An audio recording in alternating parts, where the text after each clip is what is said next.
Редкие кадры, редкие документы, книги религиозные, редчайшие, бесценные. Безусловно, выставка, которая открылась в Государственной Думе, носит печать эксклюзивности. Здесь же представлены документальная хроника работы археологов в прошлые годы и тут же портреты известных мусульманских просветителей прошлых столетий.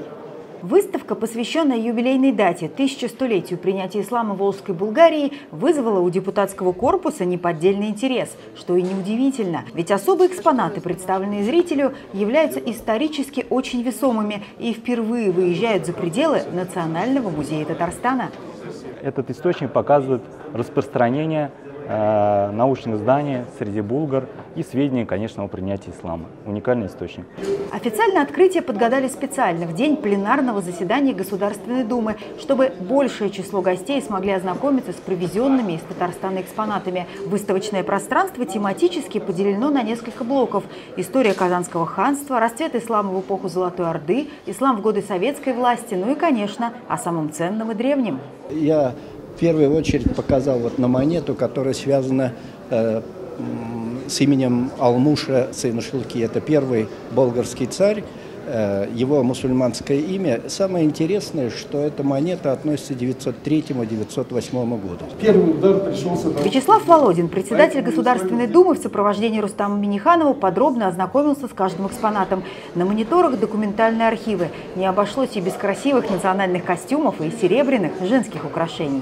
Видите, как замечательно сочетаются и тюркские корни, и исламские корни, даже скифские мотивы в культуре волжских булгар.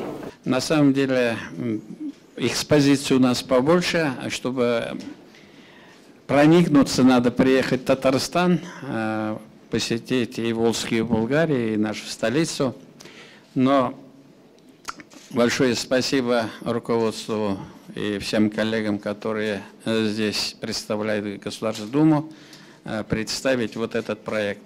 Мы в эти дни, согласно поручению Владимира Путина, этот праздник, он общефедеральный. Обращаясь к депутатам и журналистам, Рустам Минниханов рассказал о том, что в Татарстане воссоздан собор Казанской иконы Божьей Матери, а в эти дни празднования юбилея будет заложен камень под строительство новой соборной мечети. Для нас это большая обязанность бережно нести по жизни то, что смогли наши предки достичь и выстроить такие отношения. Мы с радостью принимаем вас и знакомимся с историей становления булгар, с историей ислама, ну и, конечно, историей татар на нашей общей российской земле. Своей историей, связанной с республикой, поделились все представители парламентских фракций. В завершении мероприятия гостей выставки пригласили на празднование юбилейной даты в Татарстан.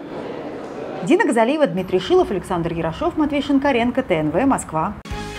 Закажи рекламу на ТНВ. Телефон в Казани 5 705 100.